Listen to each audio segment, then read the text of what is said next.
Hi எல்லாருக்கும் வணக்கம். Night டியூட்டிக்கு அப்புறம் ஒரு ஜவானோட லைஃப் எப்படி இருக்குன்னு சொல்லி தான் உங்களுக்கு காமிக்க போகிறேன்.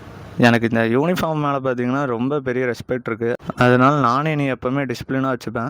அதனால் எனக்கு டியூட்டி எப்போ அலர்ட் பண்ணாலும் சரி, நான் எப்போவுமே ஒரு 10 ஆர் 15 மினிட்ஸ் முன்னாடியே அங்கே போய் ரிப்போர்ட் பண்ணிடுவேன். ஏன்னா எப்போவுமே நமக்கு டைமிங் பங்க்சுவாலிட்டி முக்கியம். நீங்களும் அதை ஃபாலோ பண்ணுங்கள். பிஸ்னஸாக இருக்கட்டும் சரி, நம்ம எங்கே வேலைக்கு போகிறதா இருந்தாலும் பங்க்சுவாலிட்டி ஃபாலோ பண்ணுங்கள். அதான் நம்ம லைஃப்க்கு ரொம்ப முக்கியம். நான் எப்போவுமே என்னால் முடிஞ்ச அளவுக்கு வீட்டில் தான் ஒர்க் அவுட் பண்ணுவேன். ஜிம்முக்கெலாம் போக மாட்டேன். ரன்னிங்கு, புஷ்அப்ஸு அதுதான் மெயினாக எடுப்பேன். எனக்கு ரன்னிங் போகிறது ரொம்ப பிடிக்கும். ரன்னிங் போகிறது பார்த்திங்கன்னா கார்டியோ எக்ஸசைஸ் மாதிரி நம்ம ஹார்ட்டும் ரொம்ப ஹெல்த்தாக வச்சுக்கும். அதுக்கப்புறம் ஜாகிங்லாம் போயிட்டு வந்துட்டு வீட்டில் இந்த மாதிரி கொஞ்சம் எழுதுகிற வேலை இருந்துச்சு. எழுதிட்டு அப்படியே தூங்கிட்டேன். மறுபடியும் மத்தியானம் ஒரு 12 எழுந்திரிச்சிட்டேன். நான் அமேசானில் ஒரு பார்சல் ஒன்று ஆர்டர் போட்டிருந்தேன் பைக்குக்கு. அதுவும் வந்துச்சு, ரிசீவ் பண்ணிட்டேன். அதுக்கப்புறம் குளிச்சுட்டு ஃப்ரெஷ்ஷப் ஆகிட்டு மத்தியானம் லஞ்சு சாப்பிட்டேன். சாப்பிட்டு இன்றைக்கோட டே அப்படியே கம்ப்ளீட் பண்ணிக்கிறேன். Thank you friends.